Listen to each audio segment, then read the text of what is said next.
6 weeks before my wedding, my mother calmly told me they had already informed the family I no longer wanted them there. Her voice didn't crack, it didn't even shake. She said it like she was confirming a dinner reservation instead of rewriting the truth about her own daughter. "Don't embarrass us now, Sadie," she said. "People already know what you decided." At that point, I still believed I could somehow hold everything together. 6 weeks before 200 guests would sit under hanging lights at a ranch outside Asheville, North Carolina. 6 weeks before the man I loved stood in front of everyone we knew and revealed something that made my mother's face lose every trace of color. I wasn't trying to start a war. I was trying to get married. But sometimes the truth shows up whether you invite it or not. What my fiancé exposed that night still feels unreal when I think about it. I still cannot understand how my parents believed they would never get caught. My name is Sadie Mercer. I was 29 years old then, working as a trauma nurse in a small Tennessee town where everybody knew each other's business before breakfast. And if I'm being honest, my family had been teaching me my place long before the wedding ever happened. Everything started falling apart the night Caleb proposed. He asked me on the porch of his grandmother's ranch house just outside Franklin. The air smelled like rain and cut grass, and lightning bugs floated over the fields behind us like tiny lanterns. Caleb dropped to one knee with a ring he'd spent nearly a year saving for, and I said yes before he even finished asking. I was crying and laughing at the same time, my hands trembling so hard I almost dropped the ring box when he handed it to me. 20 minutes later, I called my parents. My mother answered quickly, which should have warned me something was wrong because she rarely picked up for me that fast. I told her I was engaged. There was a pause. Then she said, "Well, congratulations." Flat, empty, like she was reading ingredients off a cereal box. After that, the first thing she asked wasn't whether I was happy. It wasn't whether Caleb had planned something special. She asked for the wedding date. "October 18th, I told her. "It's the only weekend the venue had left." Silence again. I could hear dishes clinking faintly in the background before she finally said, "That's during Avery's Grease campaign launch." Of course I knew that. My younger sister Avery had spent the last 3 months posting online countdowns about her luxury travel partnership overseas. She had hundreds of thousands of followers watching every sponsored post, every beach preview, every fake candid photo she uploaded. Her entire life revolved around content schedules and brand contracts. "Mom, the deposit's already paid," I said carefully. "We can't move it."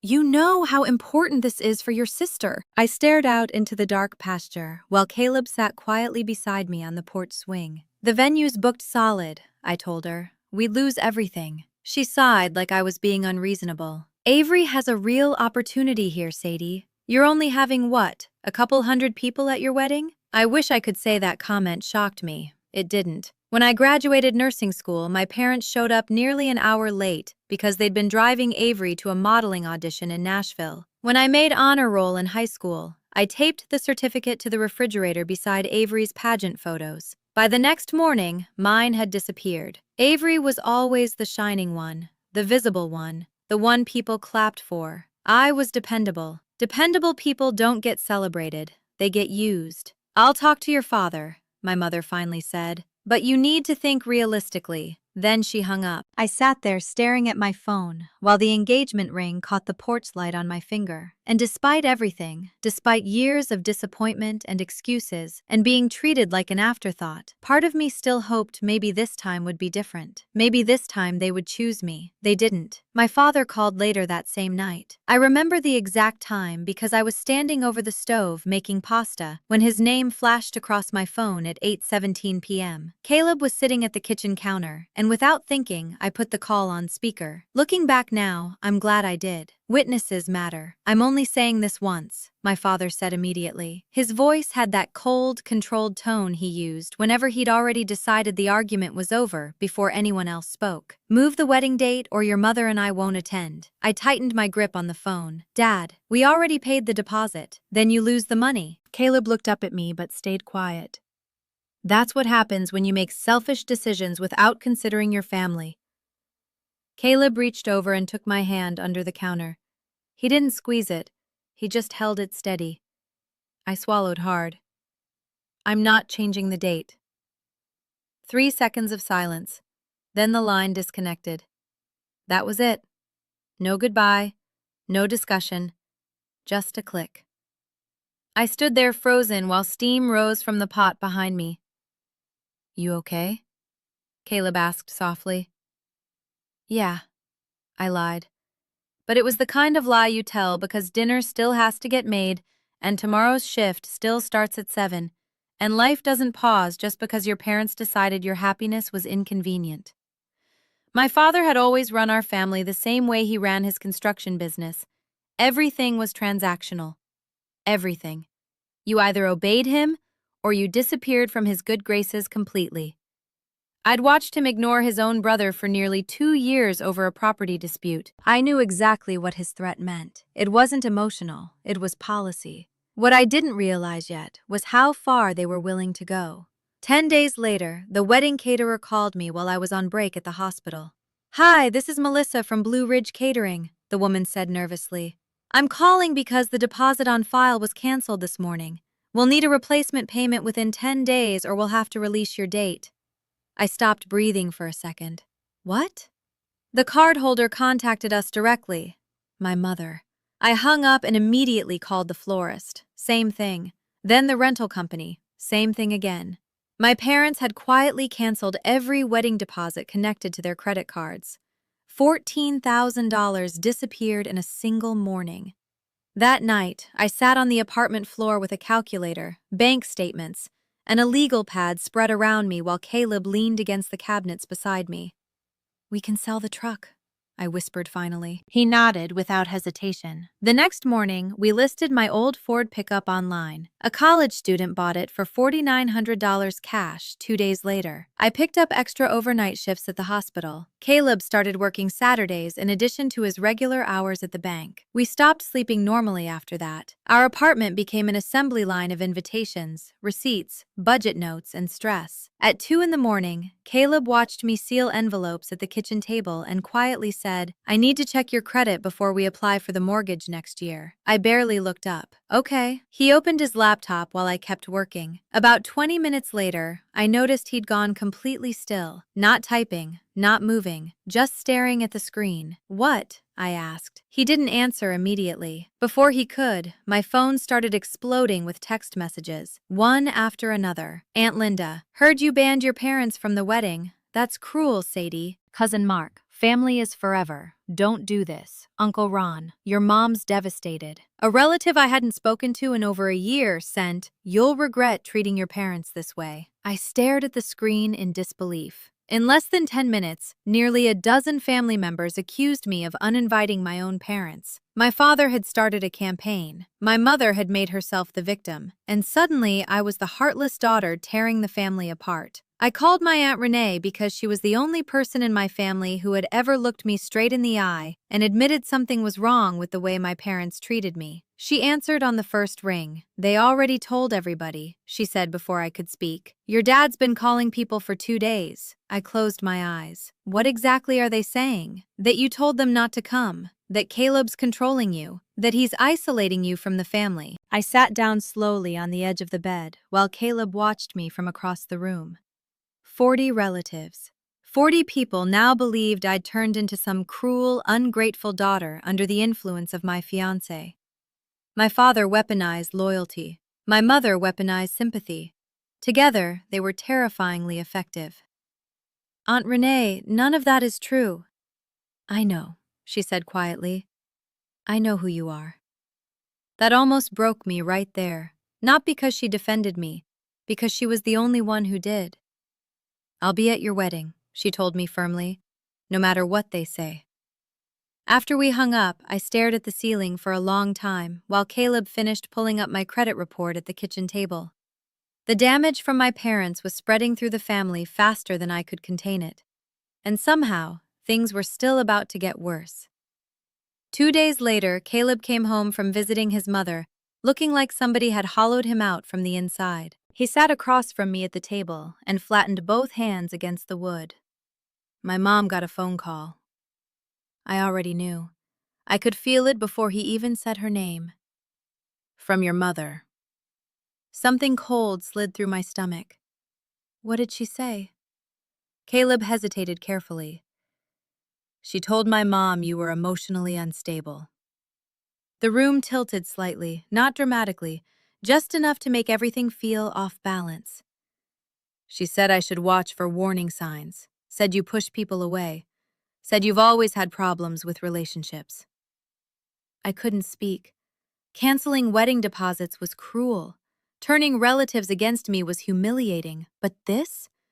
Calling my future mother-in-law behind my back to poison the only healthy family connection I'd ever had?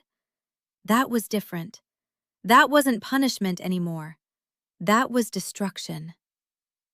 What did your mom say? I finally whispered. Caleb leaned back in his chair. She told me she spent 32 years working in family court and knows manipulation when she hears it.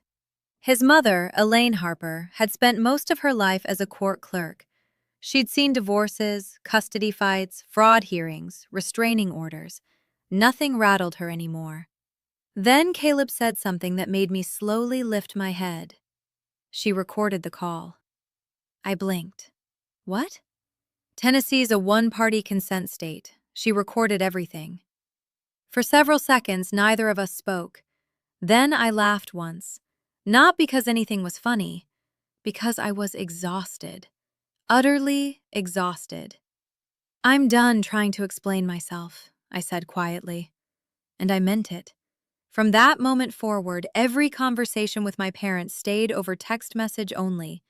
I stopped answering calls. I stopped defending myself. I stopped begging people to hear my side. Most importantly, I stopped acting grateful for abuse disguised as family concern. Avery called me the following Tuesday night. She appeared on my screen, sitting in her expensive downtown apartment, surrounded by studio lights and makeup products. Even at 9 o'clock at night, she looked camera-ready. Her entire life felt staged. "Why are you making this so difficult?" she asked immediately. "Just move the wedding." I stared at her. It's my wedding. And this campaign affects my career. Since when does your career matter more than my marriage? She tilted her head in that fake patient way she always used when talking to me. Since my career helped pay for Mom and Dad's roof. That caught me completely off guard. What?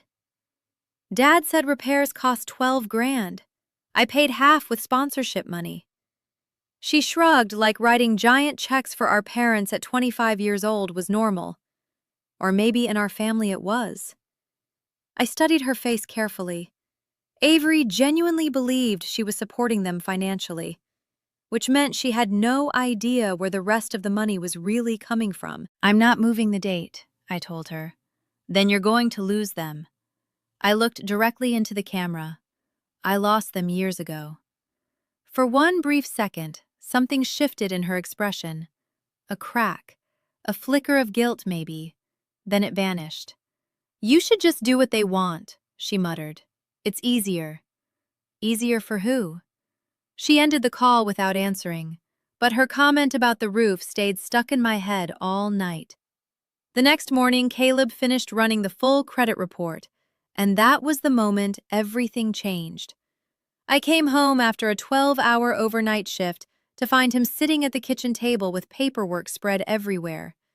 His expression looked frighteningly calm, the kind of calm people get right before delivering terrible news. Without speaking, he slid a folder toward me. 3 credit cards, he said quietly, all under your name. I frowned and opened the folder. Capital One, Chase, American Express.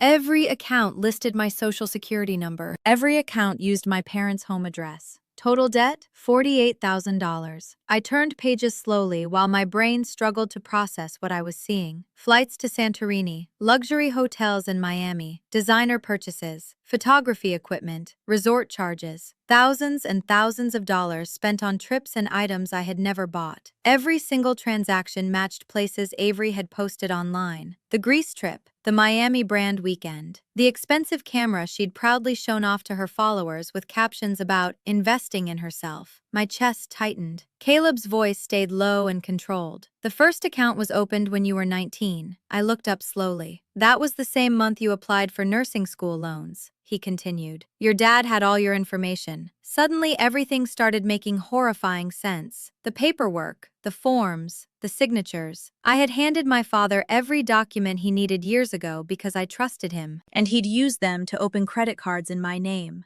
over and over again. That's my family, I whispered. Not disbelief, recognition.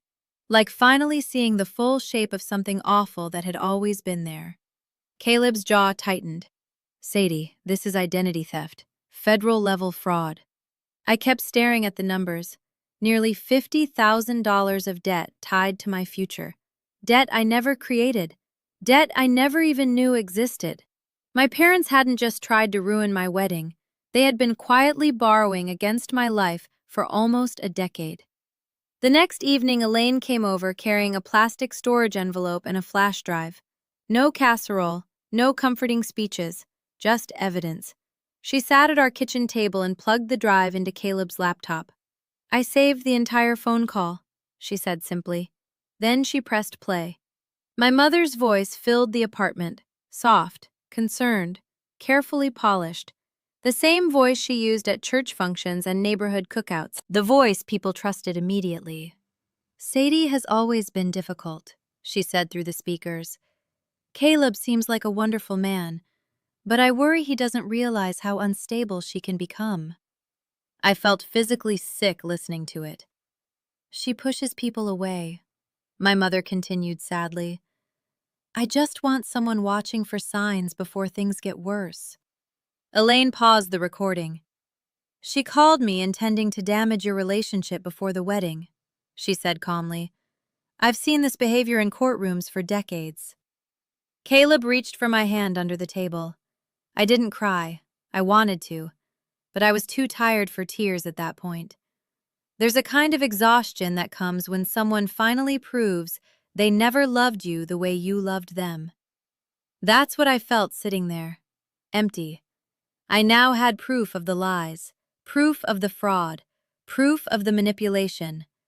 And deep down, I already knew this story wasn't going to end quietly. After that, I threw myself into wedding planning like it was survival. Maybe it was. I stopped giving myself time to think because thinking hurt too much. Instead, I focused on tasks, lists, budgets, schedules. Anything measurable felt safer than emotions. Caleb and I made centerpieces at our kitchen table every night after work using mason jars and wildflowers from a roadside stand outside town. $3 a bundle. We wrapped twine around the jars while true crime podcasts played in the background because silence had started feeling dangerous. Elaine altered her own wedding dress for me. Ivory lace, tea-length, slightly faded at the hem from being stored for decades. She spent 4 straight evenings bent over her sewing machine, fixing seams and adjusting sleeves. The first time I tried it on, it fit almost perfectly, except for the waist. You'll grow into it, she joked softly while pinning the fabric. Happy marriages usually add a few pounds. That nearly made me cry harder than anything else had, because she sounded proud to dress me. Proud. I didn't know what to do with that feeling. Aunt Renee found us a florist willing to work at wholesale prices. Caleb's former college roommate loaned us speakers for the reception. We moved the entire event from the canceled venue to Elaine's ranch property, where Caleb had proposed. String lights, long wooden tables, a rented dance floor, barbecue catering from a local place that owed Caleb a favor. It wasn't the elegant wedding my mother would have wanted to show off online, but honestly,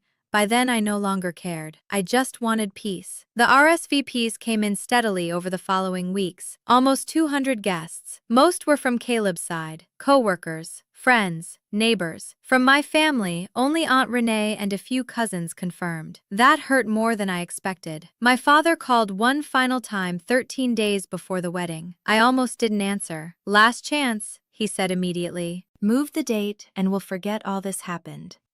I leaned against the kitchen counter and closed my eyes. There's nothing to forget. You're embarrassing this family. No, I said quietly. You're doing that yourselves. He exhaled sharply. I'm trying to help you. No, Dad. You're trying to control me. Long silence. Then he said coldly, You'll regret this. I looked across the room at Caleb, who was assembling centerpieces while pretending not to listen. I'll save you a seat anyway, I told my father, in case you change your mind. Then I hung up. That same night, Aunt Renee texted me. Your mother asked me not to attend the wedding. I stared at the screen. A second message appeared. I told her I'm a grown woman and she can go to hell. I laughed so hard I startled Caleb. For the first time in weeks, it felt good to laugh. But late at night, when the apartment finally got quiet, I kept asking myself the same question. Why? Why were my parents willing to destroy their relationship with me over Avery's vacation schedule? It couldn't just be about the trip anymore. Not after the lies, not after the fraud, not after the sabotage. Something else was underneath all of it. Something they were terrified would collapse if I stopped playing my role in the family. At the time, I still didn't fully understand what that role had been. Now I do. The wedding day arrived warm and bright, without a single cloud in the sky. I woke up at 5:30 in the morning because years of hospital shifts had permanently trained my body to wake before sunrise. The ranch house was already glowing with soft gold light. Elaine had apparently been awake since 4, arranging chairs outside by herself. I checked my phone. No messages from my parents. Nothing from Avery. Only a text from Aunt Renee. On my way, wearing waterproof mascara just in case. I smiled despite myself. Upstairs, I got dressed in the bedroom Caleb used as a kid. There were still old baseball trophies on the shelf, and faded band posters taped crookedly to the walls. Elaine's alterations fit perfectly. The lace felt cool against my skin, while I stood staring at myself in the mirror. For a moment, I barely recognized the woman looking back at me. Not because of the dress, because she looked stronger than I felt. Aunt Renee arrived around 9. The second she saw me, her eyes filled with tears. Oh, honey, she whispered. I'm okay, I promised quickly, but she shook her head. No, you're surviving. Then she hugged me so tightly the lace creaked. The ceremony started at 10. 200 white folding chairs lined the sloping green pasture behind the ranch house. Wildflower centerpieces decorated the aisle. The old red barn stood behind us beneath strings of hanging lights like something out of a movie. There was no father waiting to walk me down the aisle, no mother adjusting my veil, no family surrounding me, so I walked alone. And somehow, that was the hardest part of everything. I've worked trauma cases. I've stood in rooms filled with blood and panic and grief. I've told families their loved ones didn't survive surgery. But walking down that aisle alone while 200 people turned to watch me, knowing my own parents chose pride over being there, that nearly broke me. Then I saw Caleb waiting at the end. His eyes were already wet. His hands stayed steady. The second I reached him, he took my hand like he never intended to let go again, and I didn't look back. The ceremony itself was beautiful. I need that remembered, because what happened afterward was explosive, and sometimes people forget the quiet moments mattered too. Caleb's best friend gave a short speech that made everyone laugh. Aunt Renee carried the rings with trembling hands. The pastor talked about choosing people who choose you back. I remember 4 women in the second row crying at the exact same moment. I remember sunlight breaking across the field during our vows. I remember Caleb looking directly at me and saying, I choose you because nobody else ever could. And I somehow held myself together through all of it. But I also heard the whispers. Even during the ceremony, where are her parents? I heard she banned them. That's not what I heard. My head nurse from the hospital leaned over during the vows and squeezed my arm gently. Don't listen to them, she whispered. You're glowing. I focused on Caleb's face and kept breathing. The ceremony ended with applause, laughter, flower petals thrown by someone's child, and music drifting softly across the pasture. For a little while, it felt like maybe things would finally calm down. The reception started under the hanging lights near sunset. Long wooden tables stretched across the lawn. Mason jar centerpieces glowed gold in the evening light. The barbecue smelled incredible. Caleb's old roommate had created a playlist that somehow mixed country music with old Motown songs, and it absolutely shouldn't have worked, but somehow it did. It felt warm, real, honest. Nothing polished, nothing fake. and for the first time in months, I finally relaxed. Then I saw headlights turning slowly onto the gravel driveway, a silver Cadillac, moving deliberately, slow enough for everyone to notice. My stomach dropped instantly. The car stopped near the reception tents. My father stepped out first, wearing pressed charcoal slacks and a dark vest like he was arriving for a political fundraiser instead of a wedding he'd spent months boycotting. Then my mother climbed out behind him, perfect makeup, styled hair, fresh lipstick, camera ready. Of course. The second she spotted me across the lawn, her face transformed into emotional devastation, mixed with maternal joy. An Oscar-worthy performance. "Oh, sweetheart," she cried loudly while walking toward me with her arms wide open. "We couldn't miss our baby's wedding day." Before I could react, she wrapped her arms around me. Her perfume hit me instantly, the same perfume she'd worn my entire childhood. And for one awful second, my body almost leaned into the comfort of familiarity before my brain caught up. My father shook Caleb's hand warmly. "Welcome to the family, son." Loud enough for nearby tables to hear. People started smiling, clapping, whispering. Someone actually said, "See, they worked it out." I stood frozen, holding my bouquet so tightly my knuckles turned white. Then I looked at Caleb. His jaw was tense, but his eyes were calm, focused, certain. And very slowly, he gave me the smallest nod, a signal, one that said, "I'm ready." Because my parents made one massive mistake when they arrived that evening smiling for an audience. They thought they were walking into the final scene of a story they still controlled. They had no idea Caleb brought a projector. The speeches started just before sunset. Caleb's best man went first and told an embarrassing story about a fishing trip during college that had everyone laughing hard enough to wipe tears from their eyes.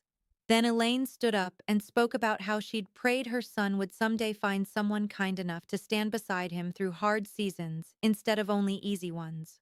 When she looked at me while saying it, my throat tightened so badly I thought I might cry right there in front of everybody. Then Caleb stood. He had rolled his sleeves to his elbows earlier in the evening, and even though he looked relaxed from a distance, I knew him well enough to see the tension underneath.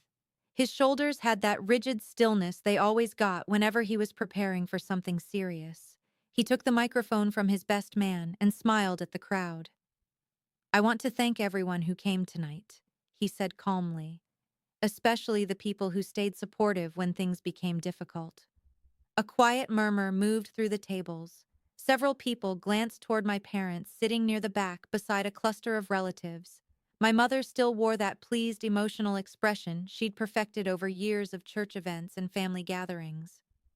My father leaned comfortably in his chair like he believed he had successfully reclaimed control of the narrative simply by showing up. Caleb continued. "But before we finish tonight, there's something important I need to address." The clinking of silverware stopped almost immediately.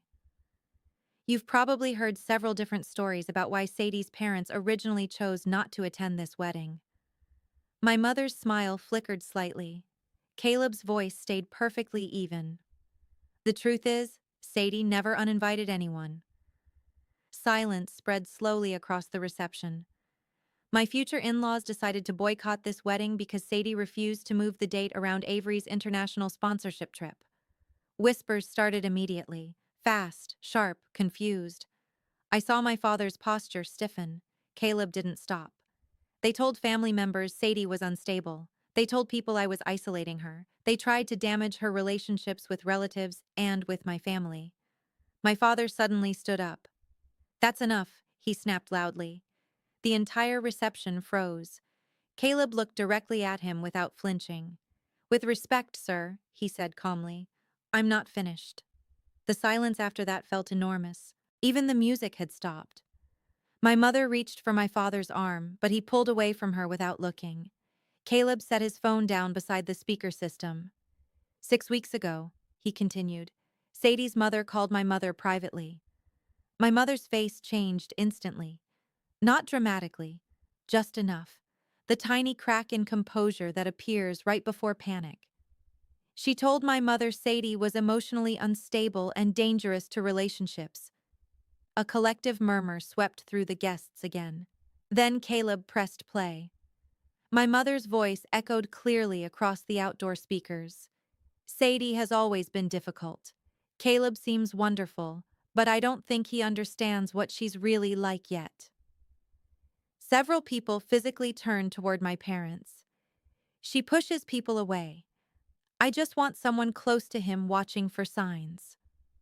200 people heard every word, every carefully rehearsed sentence, every fake note of concern disguised as love. My mother shot to her feet. That recording is out of context. Elaine stood slowly from her seat near the front. She didn't raise her voice. She didn't need to. I listened to the entire conversation 3 times, she said evenly. Nothing was taken out of context. Nobody moved. Nobody spoke.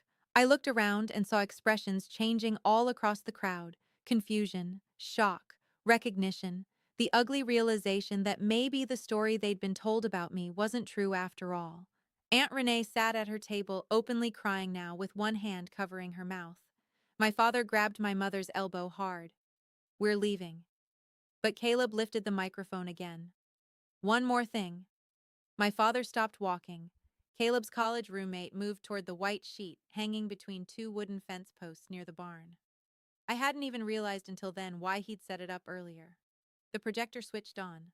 Bright numbers filled the screen. Credit card statements, account balances, my name at the top of every page. A sharp gasp moved through the audience. Caleb spoke steadily beside me. "These are 3 credit card accounts opened under Sadie Mercer's identity without her knowledge." The projector changed slides. Charges highlighted in yellow, flights, resorts, designer stores, luxury purchases. The dates aligned perfectly beside screenshots from Avery's social media posts. Santorini, Miami, Los Angeles, photography equipment, 5-star hotels, thousands and thousands of dollars. Total debt, Caleb continued, $48,000. The crowd erupted into stunned whispers. My father's face had gone completely red. My mother looked like she couldn't breathe. Caleb pointed toward the screen. "Every purchase matches Avery Mercer's public content online. Every card was opened while Sadie was either in nursing school or working overnight hospital shifts." Someone at one of the back tables whispered, "Oh my God." Another relative stood halfway before sitting back down again. A woman who had hugged my mother earlier now looked physically sick. My father finally exploded. "That's private family business." Caleb turned toward him fully. "No, sir," he said quietly. "That's federal identity fraud." My mother started crying, not the graceful emotional tears she usually weaponized. These were messy, panicked, real. Mascara streaked beneath her eyes as she looked desperately around the crowd, probably searching for somebody still willing to stand beside her version of events. But the room had shifted. People weren't looking at me with suspicion anymore. They were staring at my parents, and suddenly my father understood he was losing the audience. He grabbed my mother's arm again. "We're done here." As they started toward the driveway, one of my uncles stood up abruptly. "Harvey," he called after my father, "tell me that isn't true." My father never answered him. He never turned around. The Cadillac doors slammed hard enough to echo across the property. Gravel sprayed beneath the tires as they sped down the driveway and disappeared into the dark. For several seconds, nobody moved. Then Caleb lowered the microphone and looked at me. And standing there beneath hanging lights with 200 silent guests staring at us, I finally said the thing I should have said years earlier. "I'm done making myself smaller, just so other people can stay comfortable." My voice shook, but I meant every word. Then something unexpected happened. People started clapping, softly at first, then louder. Aunt Renee stood up crying. Elaine stood beside her. Then Caleb's coworkers, then nearly everyone. Not out of pity, out of understanding. Because the truth had finally entered the room and nobody could pretend otherwise anymore. Caleb took my hand and pulled me gently toward the dance floor. The Motown playlist started again. We danced badly, terribly, honestly. We stepped on each other's feet and laughed through shaky breaths while string lights swayed overhead and people slowly returned to their conversations around us. For 5 full minutes, the night finally belonged to us again. The next morning was Monday, and Monday meant paperwork. I filed an identity theft report with the Federal Trade Commission before breakfast. Then Caleb drove me to the county sheriff's office, where I gave another statement to a deputy with tired eyes and a legal pad who listened quietly for nearly an hour while I explained everything. Afterward, I called every credit card company individually. We froze the accounts, opened fraud investigations, submitted disputes. Caleb sat beside me during every call, walking me through language and procedures the same way he helped clients at the bank. Only this time, the client was his wife. Every account had been opened before I turned 21. None of the signatures matched mine. None of the phone numbers belonged to me. I changed mailing addresses, added fraud alerts, locked my credit, updated social security information, and removed every remaining connection tying my financial identity to my parents. I never called them. Not once. I didn't scream. I didn't threaten. I didn't beg for explanations anymore. That night, Caleb and I sat on the porch drinking sweet tea while cicadas screamed in the darkness around us. I didn't report them for revenge, I said quietly. He nodded. I know. I did it because the debt wasn't mine. And because if you didn't stop them, he said softly, they'd eventually do it to somebody else. Maybe Avery someday. Maybe her future kids. Maybe anyone they believed they could control. Caleb reached over and took my hand. We sat there together in silence while the ice melted in our glasses and stars slowly filled the sky above the ranch. And for the first time in months, the silence felt clean instead of heavy. 3 days later, Avery called me from Greece. I almost didn't answer. Her name flashed across my phone while I was folding laundry in our bedroom, and for a second, I just stared at it, remembering all the years I used to braid her hair before school when she was little. Then I picked up. The card got declined, she said immediately. No greeting, no attitude, no performance, just panic. What? The Chase card stopped working at the hotel. I sat slowly on the edge of the bed. I froze every account connected to my name. You can't do that right now, she snapped. I'm in the middle of a campaign. I actually laughed once because the audacity of that statement almost didn't feel real. Avery, those weren't your cards.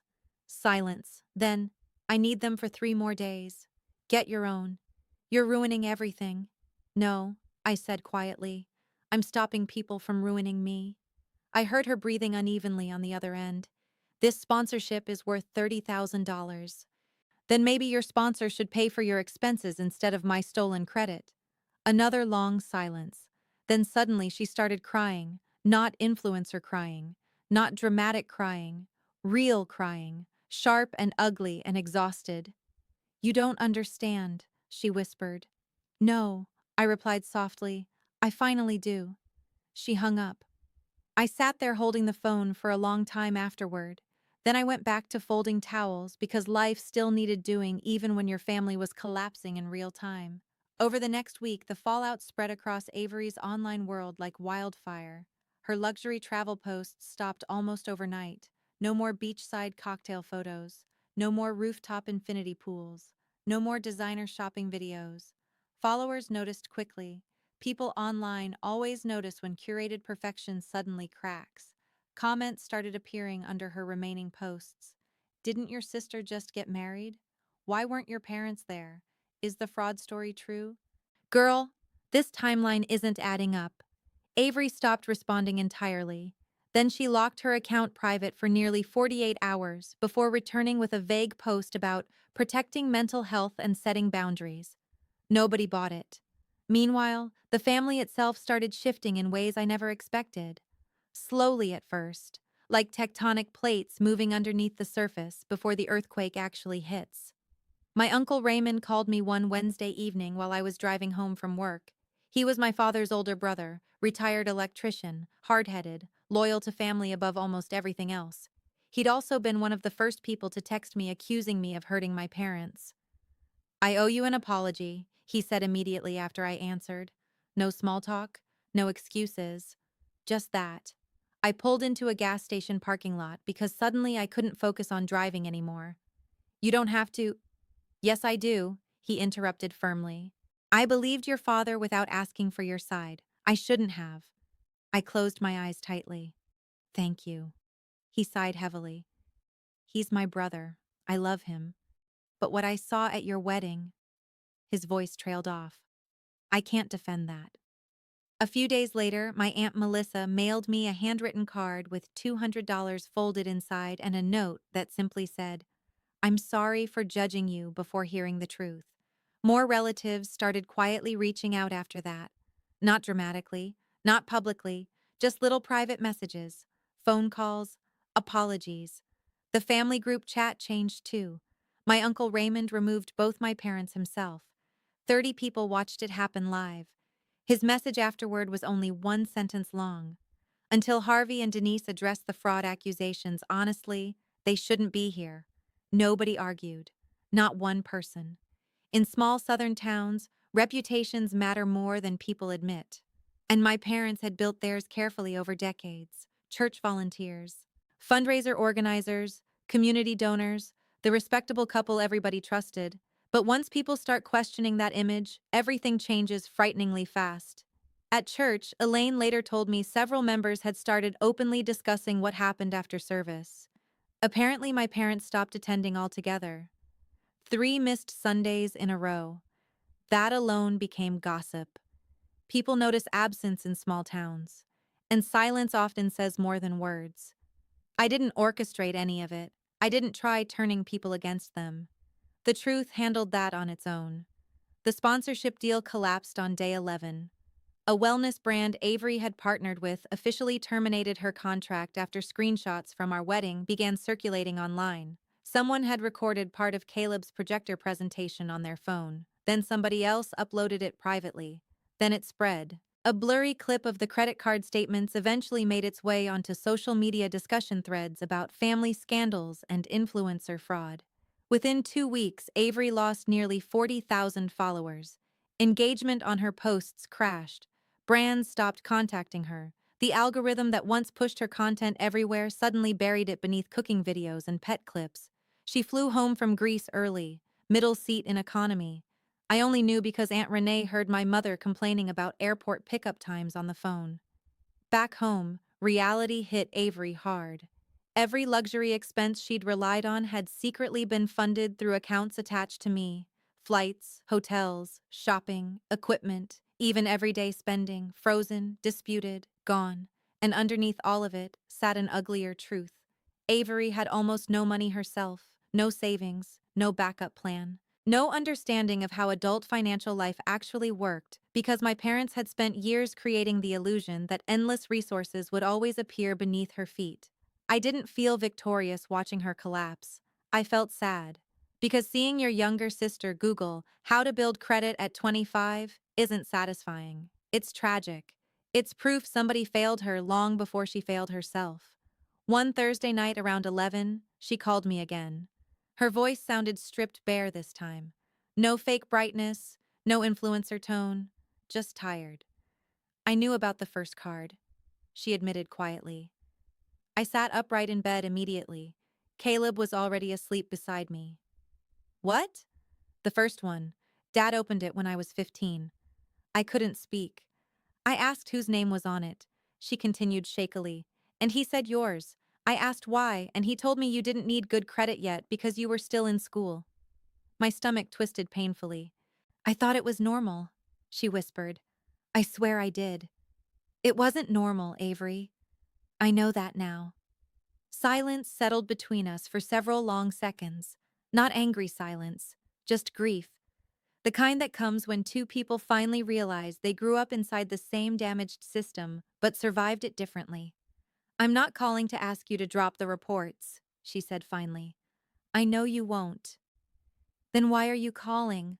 Her voice cracked. Because I used your name to pay for a life I didn't earn, and I don't know how to live with that.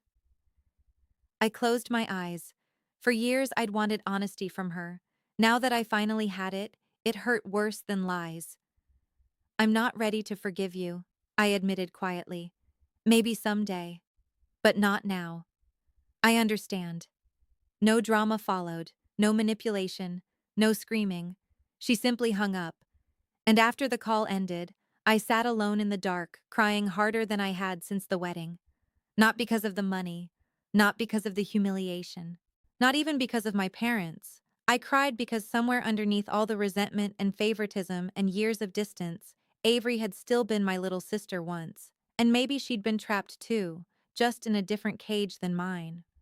About 3 months after the wedding, I received a letter from my father. I recognized his handwriting before I even opened the mailbox. Blocky capital letters, heavy pressure on the ink, the same handwriting that used to label shelves inside his hardware warehouse. There was no return address. Of course there wasn't. I stood at the kitchen counter turning the envelope over in my hands for nearly a full minute before finally opening it. Inside was a single sheet of paper. Sadie, you are still our daughter. This has gone far enough. That was it. 11 words. No apology. No mention of the fraud. No acknowledgement of the lies. Just another command disguised as concern. A week later, my mother texted me. Can we please spend Christmas together as a family? The wording almost made me laugh. As a family. Everything with my mother came wrapped in language designed to sound loving, while quietly demanding obedience underneath. I sat at the same kitchen table where Caleb first showed me the credit reports, the same table where Elaine played the recording, the same table where my entire understanding of my family had changed forever. Then I wrote them a letter back. Not a text. A real letter. Because some things deserve permanence. Mom and Dad, I will always be your daughter. But I will not continue relationships where my name is used without my consent, where my reputation is damaged behind my back, and where my boundaries are treated like acts of betrayal. When you are ready to acknowledge what happened honestly, not explain it away, not justify it, not minimize it, I will listen. Until then, I need distance. Sadie. I mailed it myself the next morning. No response ever came. Not that week. Not that month. Not even by Christmas. And yes, that hurt. People talk about cutting off toxic family members like it's empowering all the time. Sometimes it is, but sometimes it also feels like mourning people who are technically still alive. Every holiday after that carried a quiet ache inside it, like another small stone dropping into a jar somewhere deep in my chest. But eventually, I realized something important. The jar stopped getting heavier once I stopped putting my own guilt into it. I stopped replaying the same questions over and over. Maybe I should have moved the wedding. Maybe I should have kept the peace. Maybe I overreacted. Those thoughts finally started fading because I understood something I hadn't before. Wanting honesty isn't cruelty. Protecting yourself isn't betrayal. And boundaries are not punishments. 6 months after the wedding, Caleb and I bought a house. Small, 2 bedrooms, 1 bathroom, a wraparound porch with chipped paint that desperately needed work. It sat near the edge of town where streetlights disappeared and fireflies took over after sunset. The day we closed on it, Caleb walked me through the final cleaned credit report from Equifax, like he was presenting me a degree. Every fraudulent account had been removed, every dispute resolved. My credit score recovered completely. For the first time in years, my name belonged entirely to me again. Elaine brought over a climbing rose bush the afternoon we moved in. Pink flowers, long thorny stems. She planted it beside the porch steps herself and wiped dirt off her hands afterward with a satisfied nod. Every home needs something living that comes back stronger every year, she said. Aunt Renee started coming over every Sunday for dinner after that. She always brought cornbread, usually using my mother's old recipe. Ironically, she somehow made it better. The four of us, me, Caleb, Elaine, and Renee, would sit around our secondhand dining table talking about absolutely nothing important for hours. Work stories, weather, movies, recipes, little things, safe things. Nobody manipulated anyone. Nobody kept score. Nobody demanded performances. And maybe that sounds small to some people, but to me it felt revolutionary. I still worked overnight trauma shifts at the hospital.